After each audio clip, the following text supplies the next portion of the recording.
This one is actually a continuation of the CF07 Teardown. I'm exploring the Disney PhotoPass software, and there'll be a little bit more information on the software that's running on these units as they came to me. Here's a little bit more information on the CPU on the inside. So looks like it does actually appear as a 300 MHz processor, even though the actual processor is 600 MHz. So obviously, to get the good battery life and less heat, they've underclocked it. I've just got it hooked up to a monitor right now.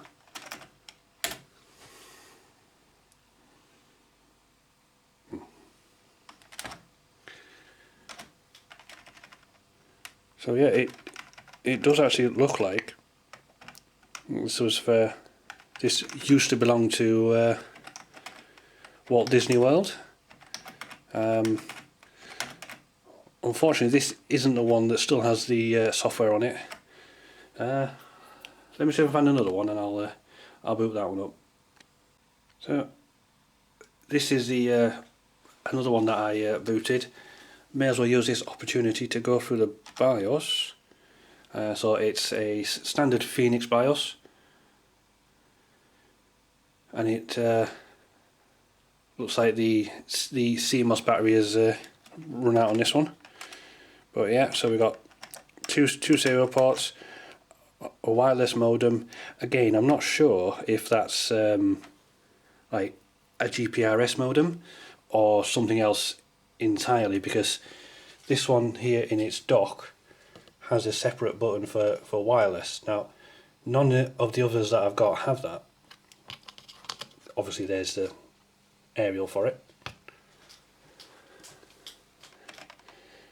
So yeah, looks like just standard Phoenix BIOS stuff.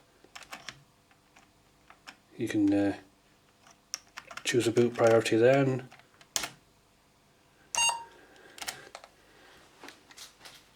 that was the speaker you heard beeping there.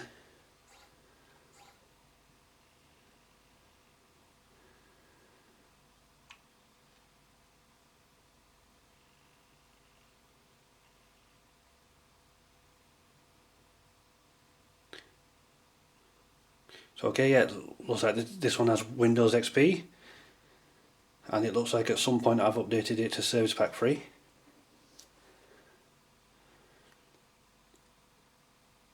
So I'll just pause it here. Okay, I found one with the original Walt Disney software on there, so let's see what it actually does.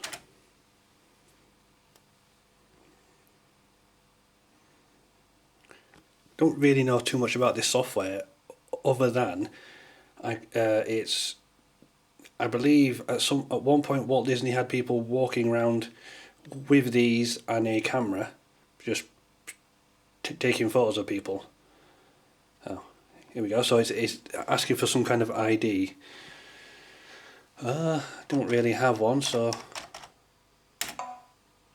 no. Okay, let's see if we can get past this ID stuff. Right. Apologies about the camera, guys. I holding it with one hand whilst trying to navigate it slightly. So what I figured out is the data is stored in this folder here. I mean, kind of obvious considering it says WD Rover. And then the basic data appears to have a list of names and card IDs. So I'm going to write one of those down and see if that does anything. Alright, so this just looks like a standard XML file. So you got first name, last name, card ID. So what I've done is I've written that one down, and we'll see what happens if we try that code.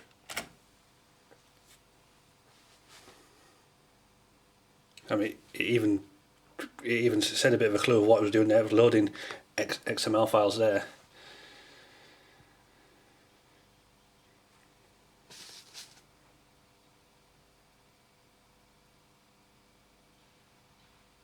So yeah, so 128.603. Let's see if this lets us in.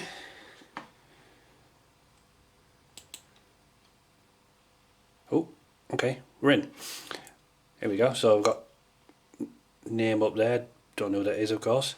Okay, so looks like we get to choose where we are. I don't know. Let's go for Downtown Disney, yeah?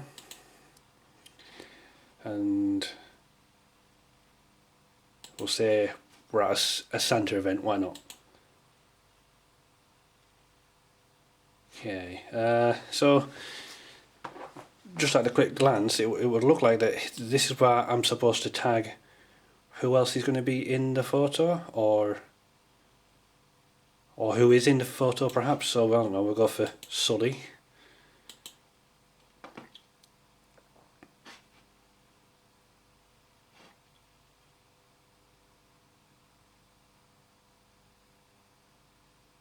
Here we go. So obviously I don't have the actual camera, so that probably, well, this more than likely is not going to work. I'll have a look through the XML files later on and see if we can figure out what camera it is that we need. But yeah. So we'll go back into the data folder, which is in CWDW rover data, and then instead of basic data we'll try rover data.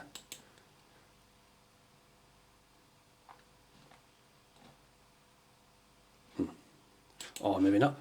Let's go back to basic data. Oh, here we go. Look, so right at the top it looks like it was a Nikon DS70. So I can only assume if I were to get a Nikon DS70 and plug it into one of these, I could likely get that working. I mean, just got all the stuff that they had though. We got staff, we got locations, we got subjects.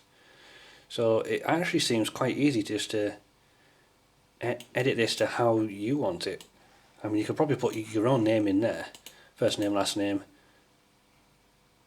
Maybe even choose your own card ID.